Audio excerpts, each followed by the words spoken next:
Welcome to Webgility ReCap, a series of videos aimed at getting you started using Webgility.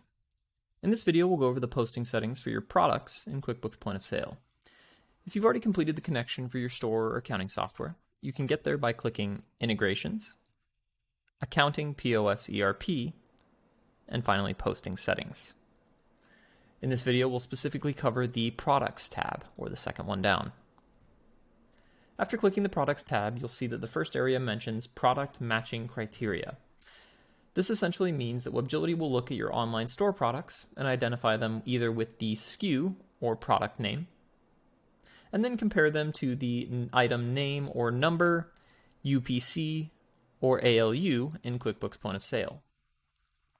If these two numbers or names match, we'll be able to tell that they're the same item. This comes in handy when we post transactions with items from your store.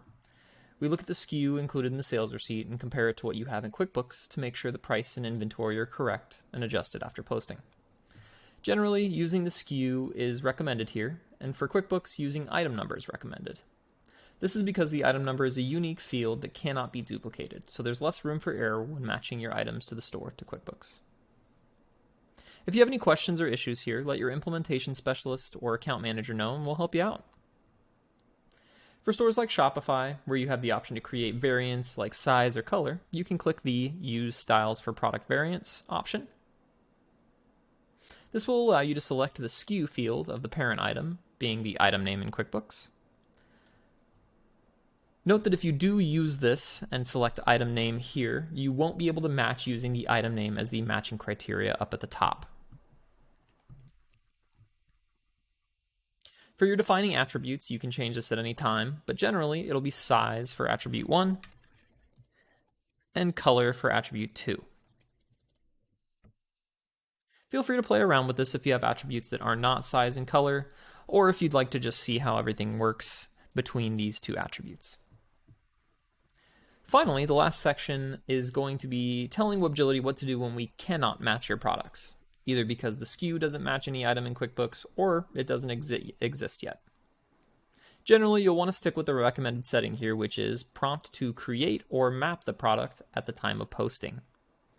This means that when you go to post the transaction, if we cannot find the item, Webgility will ask what you want to do from there. This gives you the option of creating a new product automatically, mapping an existing product, or erroring out the order entirely. You can elect to do these automatically using one of these other 3 radio buttons, but using this top one ensures that you have the option to do any of these 3 at the time of posting. Note that if you're using our automation tool, the scheduler, the order will move to the errors tab when using this option, and you'll want to go in and correct any errors to make sure they post correctly.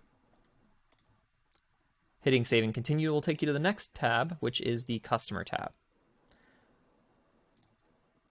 This is a brief look at product matching and criteria, and we'll go over it a bit more in detail in another video. But for now, thanks for watching, and we'll see you in the next one.